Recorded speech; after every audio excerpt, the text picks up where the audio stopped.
Le mammouth laineux était un très grand herbivore qui habitait notre planète pendant la période glaciaire. Ces mammouths vivaient il y a des milliers d'années, et leur principale caractéristique était leur grande défense, et leur fourrure abondante qui les protégeait du froid extrême. Malheureusement, il y a environ 4000 ans, ces énormes animaux ont disparu de notre planète pour ne plus jamais être revus. Ou du moins, c'est ce qu'on croyait, que les humains ne reverraient plus jamais de mammouths laineux sur la planète Terre. La bonne nouvelle est que ces énormes animaux pourraient être ressuscités, et plutôt que vous ne le pensez, grâce à des échantillons d'ADN, récupérés sur des restes de mammouths congelés dans l'Arctique. Les scientifiques à l'origine d'un projet appelé « Faire revivre le mammouth laineux » de l'université Harvard, visent à ressusciter l'espèce dans environ 4 ans, tout cela grâce à une technique révolutionnaire d'édition génétique. L'idée est de ressusciter le mammouth laineux afin d'empêcher le dégel de la toundra, ce qui contribuerait également à arrêter le réchauffement climatique. Un autre animal victime de la fin de la période glaciaire est l'élan irlandais, également connu sous le nom de cerf géant, puisqu'il s'agissait en réalité d'un cerf et non d'un élan. Cet animal imposant vivait dans une grande partie de l'Europe et de l'Asie, et a fini par disparaître complètement il y a environ 5000 ans. Saviez-vous que ce cerf géant a été le plus grand cerf qui ait existé dans toute l'histoire? Ces bois mesuraient à eux seuls presque 4 mètres de large. Même si voir un de ces animaux vivants semble totalement impossible pour certaines personnes, l'idée n'est pas si farfelue. D'autant plus que ces dernières années, des centaines de fossiles de cerfs géants ont été trouvés en très bon état. Comme vous vous en doutez probablement déjà, ces fossiles sont parfaits pour être clonés, il ne reste donc plus qu'à ce qu'un groupe de millionnaires et un groupe d'experts en clonage se réunissent, pour que nous puissions enfin voir le cerf géant se promener dans la campagne.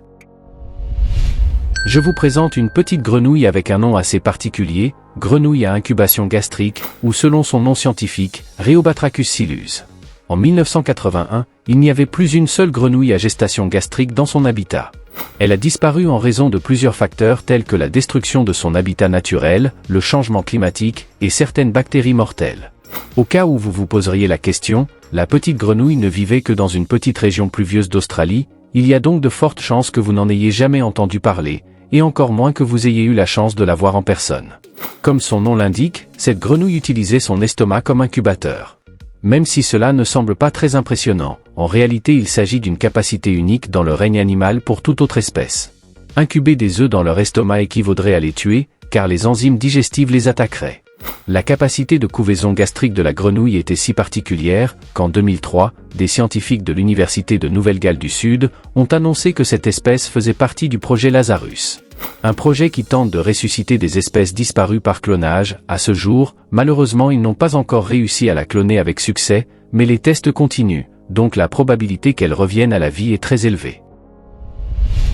L'un des animaux disparus les plus connus est le dodo, un oiseau endémique de l'île Maurice qui a disparu à cause de l'homme.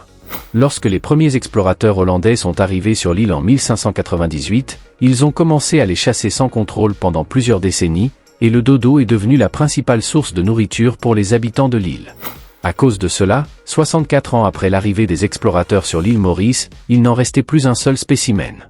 Même s'il est possible de voir des sculptures des dodos dans divers musées du monde, ce serait formidable d'en voir un vrai, puisqu'il s'avère qu'en 2002, des généticiens de l'université d'Oxford ont obtenu l'autorisation d'examiner le spécimen de dodo le mieux conservé connu à ce jour. Ce spécimen est si important qu'il est conservé sous clé au musée d'histoire naturelle de l'université d'Oxford.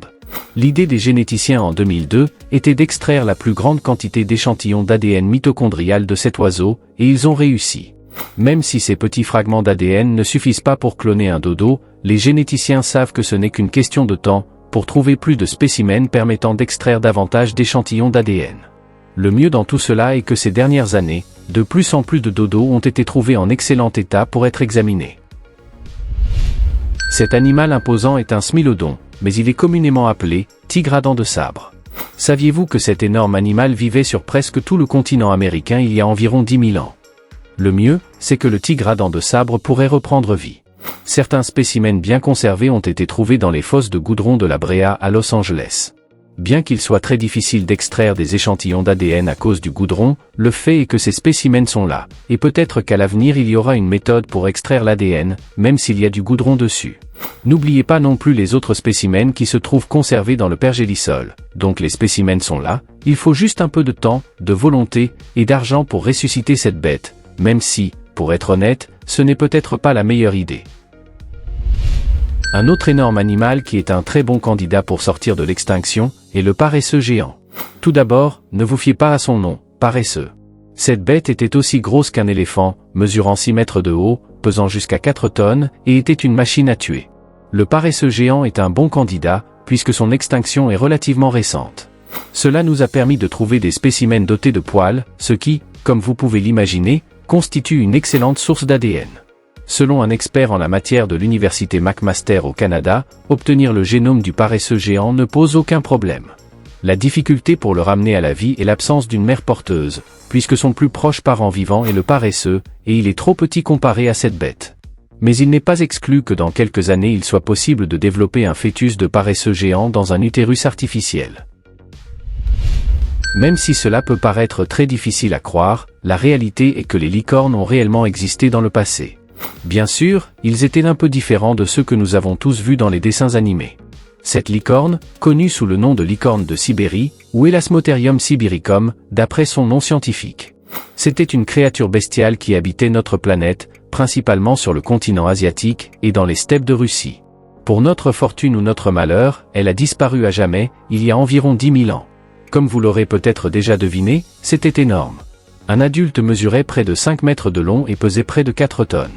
Le mieux, c'est qu'il y a quelques années, en 2016, un groupe de paléontologues du Kazakhstan a découvert un crâne de licorne sibérienne datant d'il y a 29 000 ans en parfait état. C'est pourquoi il est déjà en cours d'analyse, dans l'espoir d'en savoir beaucoup plus sur cette espèce, même si l'intérêt de la ressusciter n'est pas aussi grand que pour les autres espèces de cette liste.